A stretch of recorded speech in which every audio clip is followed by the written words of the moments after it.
Mac Sheldon is a distributor for these pantarotor machines, and he asked me to come up with some animated pantograph display for his trade show booth showing the motion of cutting a tenon.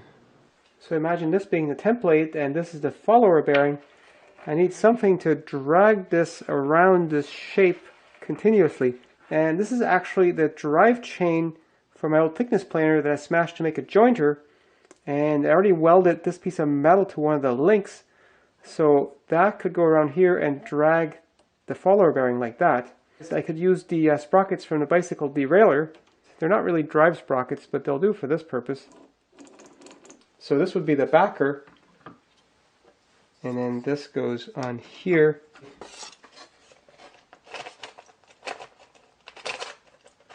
So I showed Mac what I had so far, and he actually mentioned he'd been thinking of using sprockets of 5 to 8 inches in diameter. So clearly he had something much bigger in mind. I was originally going to have this chain drive this thing here, but instead I'm actually going to extend this pantograph down here and drive it down here. And that way this is at the same scale as what the router model is going to be. And so my motion ends up being much bigger. This part is going to be hidden in a box, which means I don't have to focus on hiding this chain anymore. So now I have ball bearings on both sides of the shafts for this thing. And then that fits together with this part here. And I've shortened the bit that I welded onto the chain.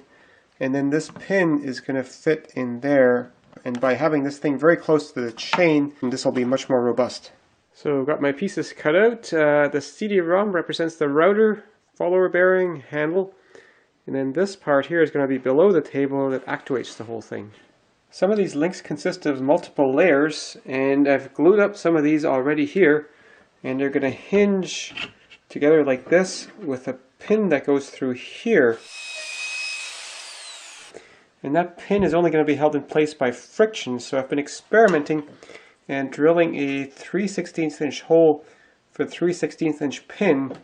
Makes it actually quite tight. In fact, I have to put it in with a hammer. That'll lock the pins in place.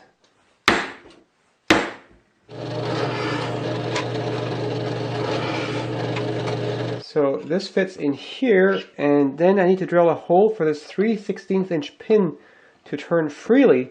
And I drilled a hole where it's loose with this drill, which is also a 3/16 inch drill, but it's a brad point bit, whereas the hole where it's tight was drilled with a 3/16 inch metal drill. And these metal drills sometimes drill a bit undersize in wood, whereas the brad points sometimes drill oversize.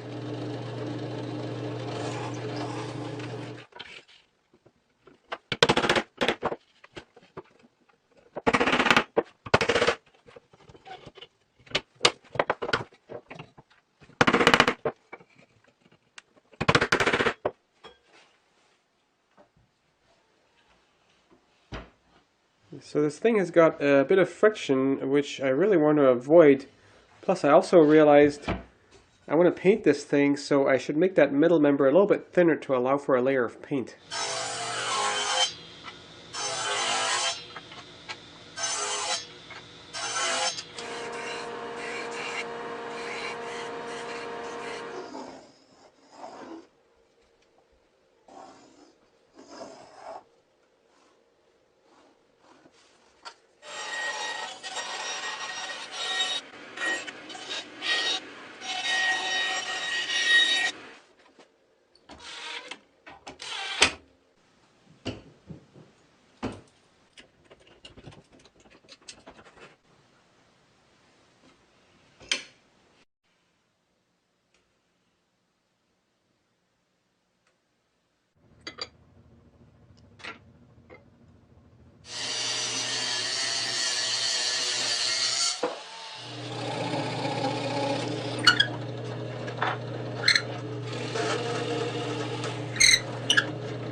So now I have the mechanism perfectly balanced.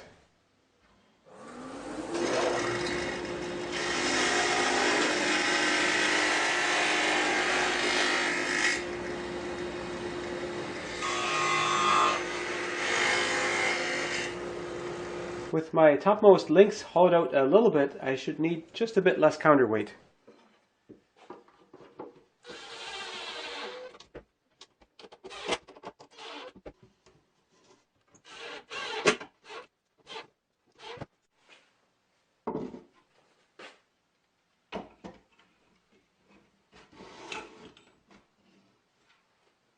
I got my base put together, and I've also added this cross beam and these gussets here, so that way it's stable without the front and back panel on, because I need those open to work on it. And here's my chain drive, and I've got a motor, and I found a gear in my box that totally goes with the gear that's already on this motor. So I'm using that, but the whole thing has a little bit of wiggle room like this, and that causes a bit of backlash. So I've made this little bearing block, and that goes on here.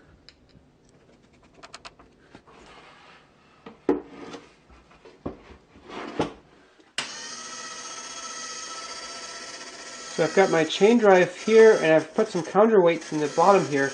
And to keep this all together so it doesn't disengage with the chain, I've got this thing that goes against here.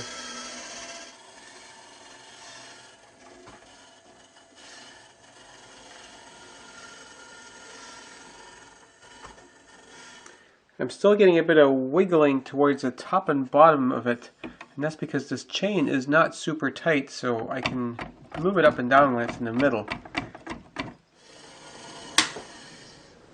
So I've got a little router ball bearing here, and now I'm just going to put this here, and that will prevent the ball bearing from rising too much above the chain.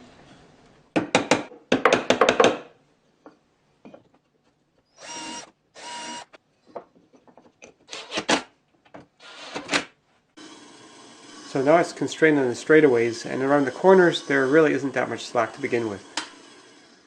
Getting this all assembled is pretty tricky. So first the shaft, then the bearing. Now I'm going to put the shaft in the chain and tap it flush. And now put this on to lock it. With things tightened up on the bottom, this thing here, representing the router bit, should be able to move around this shape here, which represents a tenon, without getting too jumpy or getting too far away from the tenon. Well, it's rubbing a little bit, but it seems to be staying pretty close all around.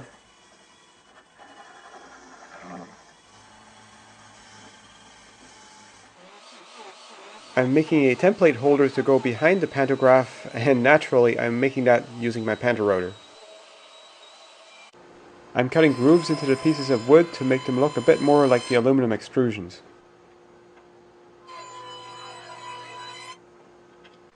There's lots of work left to finish this up. I put the table together just with screws in from the top, and I glued in threaded inserts on the bottom so that it could be attached to this table and still be removable, because there's a good chance this will need to be taken apart for moving or for repair. And I've also put a template holder frame in the back, except this is too low because the template should be at about this height where the follower goes, and it's way down here. And the other mistake is it's too far back this way. So I think I'm just going to take it off the back and cut it off and put it on top to bring it closer to the front. A little bit of glue in the hole for the threaded inserts makes them stick better.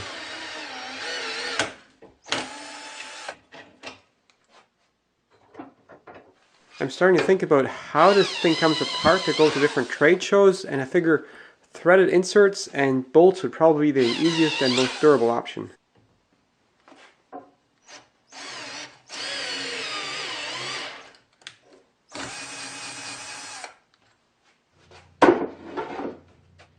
And bolts come in from here.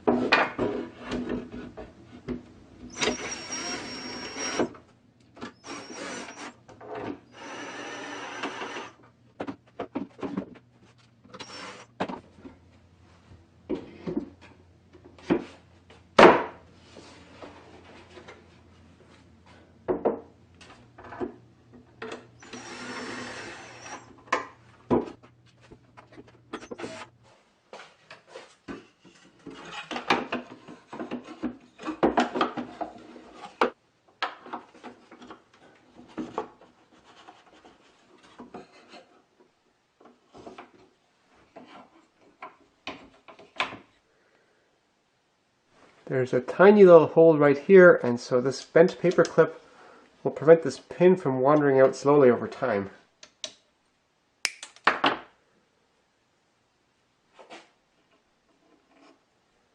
I still need something to hold the actual template on, and I figure I might as well make that look just like it does on the real panther rotor.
Okay, this machine is finally done.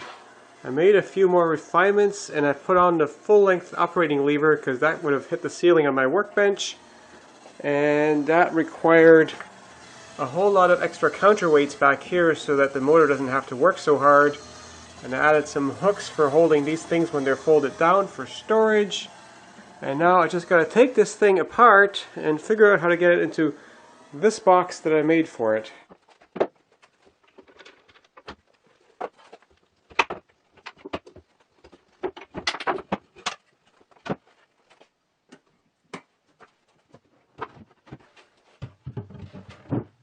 Well, I managed to get it in the box just barely. Everything is screwed down. It's quite the puzzle, so if you want to reuse that box the same way, you better take some careful notes and photos when you unpack it.